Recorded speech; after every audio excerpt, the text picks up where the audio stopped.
Stanford లాంటి ప్రపంచ ప్రఖ్యాత యూనివర్సిటీలో చదువుకుని ప్రపంచ బ్యాంకులో పనిచేసిన వ్యక్తి నారా లోకేష్ గారు.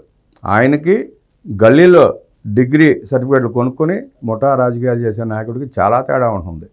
అసలు ఆలోచన విధానంలో తేడా ఉంటుంది. గల్లీలో డిగ్రీ చేసినాడేమో దోపిడీలు, దౌర్జన్యాలు, కబ్జాల గురించి ఆలోచిస్తాడు.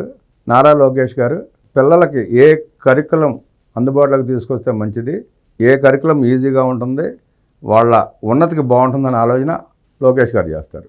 ఈ సందర్భంగా మనం చూసాం, గత పాలనలో బైజూస్ అని చెప్పి తీసుకొచ్చి ఎన్ని దారుణాలు చేశారంటే అన్ని దారుణాలు చేశారు. ఎంత దోపిడీ చేయాలంటే అంత దోపిడీ చేశారు. ఈయన ప్రభుత్వం దిగేలోపు బైజూస్ కూడా ఎత్తుపోయింది. అది మూసుకుని పోయారు వాళ్ళే. అంటే ఆ దోపిడీ అంత దారుణంగా జరిగింది. ట్యాబులు అన్నారు, ఆ ట్యాబులు ఏమైనా తెలియదు. ఆ ట్యాబులు సినిమాలు చూసుకుంటాకేను, షార్ట్స్ రీల్స్ చూసుకుంటా పనికొచ్చినాయి పిల్లలకి. పిల్లలు చదువులు నాశనం అయిపోయినాయి, సర్వనాశనం అయిపోయింది. దాని మూలంగా డ్రాప్ అవుట్స్ సుమారుగా 7 లక్షలు చిల్లరా. నువ్వు ట్యాబ్లు ఇచ్చి బైజూస్ చెప్పి ఇంగ్లీష్ అన్నాడు, అదన్నాడు, ఇదన్నాడు, మలయాళం అన్నాడు, కన్నడం అన్నాడు, నాశనం చేశాడు విద్యా వ్యవస్థని. సుమారుగా 7 లక్షల చిల్లర పిల్లలు డ్రాప్ అవుట్స్ అయ్యారు. అది జగన్ రెడ్డి పాలనలో ఉన్న పరిస్థితి. ఇవాళ నారా లోకేష్ గారు ఉన్నత విద్యాశాఖను తీసుకున్న తర్వాత ప్రతిరోజు ఆయన దాని మీద సమీక్ష చేస్తూనే ఉన్నారు.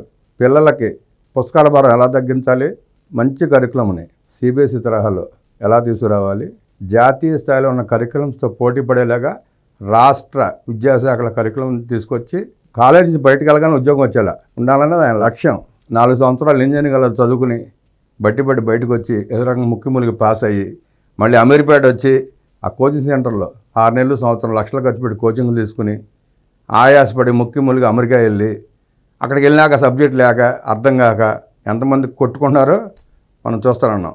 ఆ పరిస్థితి లేకుండా కాలేజీ నుంచి బయట రాగానే సర్టిఫికేట్ తీసుకుని బయట రాగానే డైరెక్ట్గా వెళ్ళి జాబ్లో ఎలా చేరాలి, చేరే మార్గాల్ని అన్వేషిస్తున్నారు నారా లోకేష్ గారు. దాని గురించి ఆయన పాటుపడుతూ ఉన్నారు. నిన్న రామన్స్ వారు విద్యా సంస్థల మీద వారికి పూర్తి అవగాహన ఉంది. ఆ ట్రస్ట్తో నిన్న ఒక ఒప్పందం జరిగింది. ఆ ఒప్పంద వివరాలు ఏంటో చూద్దాం. మోస పద్ధతులకు స్వస్తి. ఏపీ విద్యారంగాన్ని దేశంలోనే అత్యుత్తమంగా తీర్చిదిద్దటమే తమ లక్ష్యమని విద్యాశాఖ మంత్రి నారా లోకేష్ ఉద్ఘాటించారు.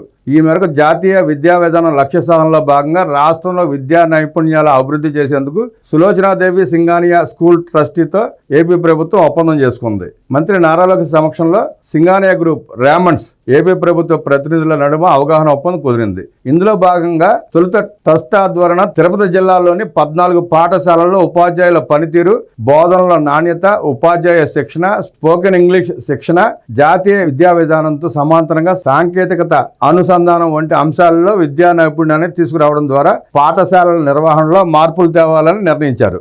5 ఏళ్ల వ్యవధిలో అమలు చేసే ఈ కార్యక్రమం ద్వారా 1,00,000 మంది విద్యార్థులకు మెరుగైన విద్య అందుతుంది. ఆ తర్వాత అమరావతి, విశాఖపట్నం, కాకినాడకు కూడా ట్రస్ట్ సేవలు విస్తరిస్తారు. ఈ సందర్భంగా మంత్రి లోకేష్ మాట్లాడుతూ ఏపీలో విద్యారంగాన్ని దేశంలోనే నెంబర్ 1గా తీర్చిదిద్దడమే తమ లక్ష్యమని తెలిపారు. ఇందులో భాగంగా ఇప్పటి వరకు అమలు చేస్తున్న మోస పద్ధతులకు స్వస్తి చెప్పి సృజనాత్మకత పెంపొందించేలా కేజీ టు పీజీ విద్యా కరికులంలో సమూల మార్పులు తెస్తున్నామని చెప్పారు. కళాశాల నుంచి బయటకు వచ్చే విద్యార్థికి వెంటనే ఉద్యోగం లభించేలా నైపుణ్యాలను అభివృద్ధి చేస్తున్నట్లు చెప్పారు. విద్యలో నాణ్యత పెంపు లక్ష్యం.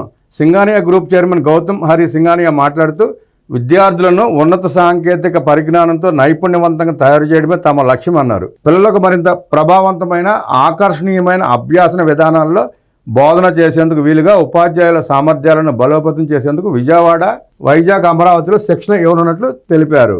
పాఠ్యాంశాల్లో సాంకేతికతను సమగ్రపరచడం, ఆంగ్లంలో విద్యార్థుల కమ్యూనికేషన్ నైపుణ్యాలను బలోపేతం చేయడం ద్వారా విద్యలో నాణ్యతను పెంచడం ఈ సహకారం లక్ష్యం. ఉపాధ్యాయులను ఆధునిక సాంకేతికతతో సన్నద్ధం చేయడంతో పాటు డిజిటల్ సాధనాలను ఉపయోగించేలా శిక్షణ ఇస్తాం. ఆంగ్ల భాషా ప్రావీణ్యానికి ప్రాధాన్యత ఇవ్వడం వల్ల ఉన్నత విద్య, కెరీర్ అవకాశాలకు అవసరమైన నైపుణ్యాలు కలిగిన విద్యార్థులు తయారవుతారన్నారు. Singhania group of schools director Revathi Srinivasan మాట్లాడుతూ విద్యా ప్రగతికి పునాది అన్నారు. ఈ భాగస్వామ్యం ద్వారా స్థానిక తరగతి గదులకు ప్రపంచంలోని ఉత్తమ పద్ధతులు పరిచయం చేయడమే మేము లక్ష్యంగా పెట్టుకున్నాం. ఉపాధ్యాయుల శిక్షణ, సాంకేతికతతో కూడిన అభ్యాసం, ఆంగ్ల ప్రావీణ్యంపై దృష్టి సారించాం. విద్యార్థులను విద్యాపరంగా సుసంపన్నం చేయడమే కాకుండా భవిష్యత్తుకు సిద్ధంగా ఉండే నైపుణ్యవంతమైన విద్యను పొందేలా చేస్తాం. ఈ భాగస్వామ్యం అకాడమిక్ ఎక్సలెన్స్, సమగ్ర అభివృద్ధిని పెంపొందించడానికి దోహదపడుతుంది. రాబోయే 5 సంవత్సరాలలో సింగానియా గ్రూప్ విజయవాడ, కాకినాడ, విశాఖపట్నంలో ఉపాధ్యాయ శిక్షణ, నైపుణ్యాభివృద్ధి, టెక్నాలజీ అనుసంధానం వంటి వాటిపై శిక్షణ ఇచ్చి విద్యాస్థాయిని పెంచుతుందన్నారు. ఈ కార్యక్రమంలో Raymond's independent director K Narasimhamurthy, corporate affairs head Jatin Khanna తదితరులు పాల్గొన్నారు.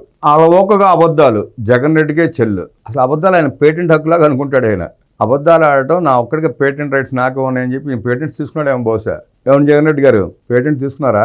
ఏం చెప్పినా జనం నమ్ముతారనే భ్రమలోంచి బయటికి రా జగన్ రెడ్డి. కక్ష సాధింపు, కుట్రలు మీ బ్రాండ్, ప్రజాస్వామ్యంపై మీరు మాట్లాడటం చాలా హాస్యాస్పదంగా ఉందంటూ మంత్రి లోకేష్ మండిపడ్డారు. పచ్చి అబద్ధాలు అలవోకగా వల్లివేయడంలో జగన్ రెడ్డి మాస్టర్స్ దాటి PhD కూడా చేసినట్లుగా కనపడుతోందని విద్యా ఐటీ శాఖల మంత్రి నారా లోకేష్ ధ్వజమెత్తారు. ఆయన చదువులో మాస్టర్స్ చేయలేదు, కానీ దుర్మార్గాలు, దోపిడీలు, భూ కబ్జాలు వీటిలో మాత్రం డిగ్రీ చేశాడు ఆయన. అదే గల్లీ డిగ్రీ, కొనుక్కోని డిగ్రీ, అది మాత్రం సాధించాడు.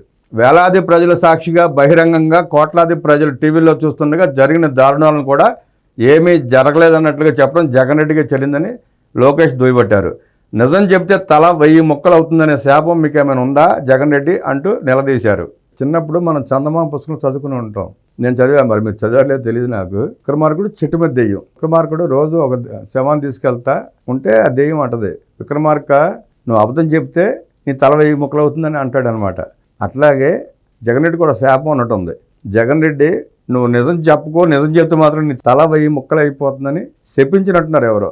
అందుకే ఆయన ఎప్పుడు ప్రతిరోజు అబద్ధమే చెప్తాడు, నిజం పొరపాటు కూడా చెప్పడు. అంటే నిజం చెప్తే తల 1000 ముక్కలు అయిపోద్ది అనమాట.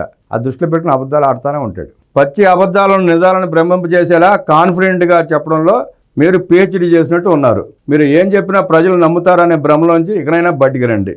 100 మందికి పైగా వైసీపీ రౌడీలు తెలుగుదేశం పార్టీ కార్యాలయంపై దాడి చేయడం కోట్లాది ప్రజలు టీవీల్లో కళ్ళారా చూశారు. కక్ష సాధింపు, కుట్రలు, కుతంత్రాలు మీ బ్రాండ్ జగన్ రెడ్డి.